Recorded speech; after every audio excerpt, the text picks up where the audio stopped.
आम्हाला चौकाकडनं पाहिजे.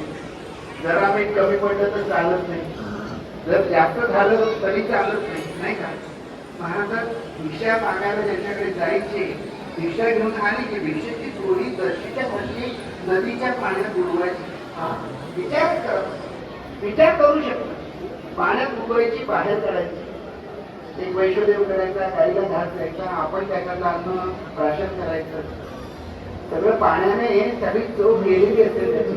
आम्ही खाऊ शकतो. 2 दिवस काय खायला बरं नाही तर हाडलीच मागवते. विचार करत नाही की आपण काय काय ह्या जिल्ह्याचे चोचले करावे. पण त्यांनी आमच्यासाठी कष्ट घेतले आणि आपल्याकडे काय काम ठेवलं? फक्त येऊन नमस्कार करणार, फक्त नमस्कार करा, माझं नाव तर घ्या, एवढंच नाही. जे बोबडे, ज्यांची जीभ जड आहे, ज्यांना बरोबर बोलता येत नाही, ज्यांची जीभ बोलताना अडखळते, त्यांना मंत्र लिहून ठेवले. सगळ्यात त्याचा मंत्र लिहिले, प्रत्येक गोष्टीचा मंत्र आहे. पण त्यांच्यासाठी मंत्र तो एकाच अक्षराचा मंत्र आहे पूर्णपणे. तवता तिता ती तता तंतू तती तते तत्ता तू ता तता तेता ती तता ती तता तता. बघा ना, त्रिशती कृपा व्यतिरिक्त आहे त्याच्यामध्ये भाषा, दुसऱ्या सर्गामध्ये आहे. एक एक तर मंत्र असे आहेत. द्वंद्वतावदेव वेदवी, 2च अक्षर.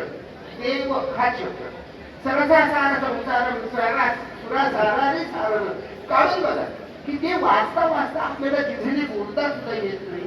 पण कल्याणासाठी आपल्या महाराजांनी एवढंच काय केलं? कोटी ब्रह्म हत्या हरिती करिता दंडवत. काय सांगायचं? लोटांगण खानचा मोक्ष लोळे पाया, असा अधिकार त्यांचा. मग काय त्यांना शरण जायचं नाही? काय त्यांच्यासाठी आम्ही काय करायचं नाही? आमचं सर्व काही ते चालवतात, आमचं काम नाही त्यांना शरण. महाराजांचं तर मग स्वतःच ते म्हणतात, सदा संतापाशी जावे यांचे जवळी पैसावे, उपदेश ते न देती तरी ऐकाव्या त्या गोष्टी, तेची उपदेश होती त्याही कष्ट नष्ट होती. आणि वासुदेव म्हणे संत संगे करीती वसंत. आम्हाला मार्गदर्शन काय करतात? सदा नेहमी संतांपाशी जावे. कोणी जावे? बघा बरं, महाराजांचं सगळ्यांना सांगणं आहे, उपदेश आहे की सदा संतो अभिगंतव्य. आपण सतत संतांचा सहवास मिळवला पाहिजे. सहवास म्हणजे त्यांच्या जवळ जरी जाता आलं तरी अनंत जन्माचं पुण्य उदयाला आलं. समजा कालचा अभंग आहे, पूर्व पुण्य सता गाठी संत भेटी तरी होऊ दे.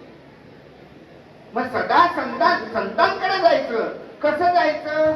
संतान असलं तरी संतांकडे जा, संतान नसलं तरी संतांकडे जा. बरोबर आहे?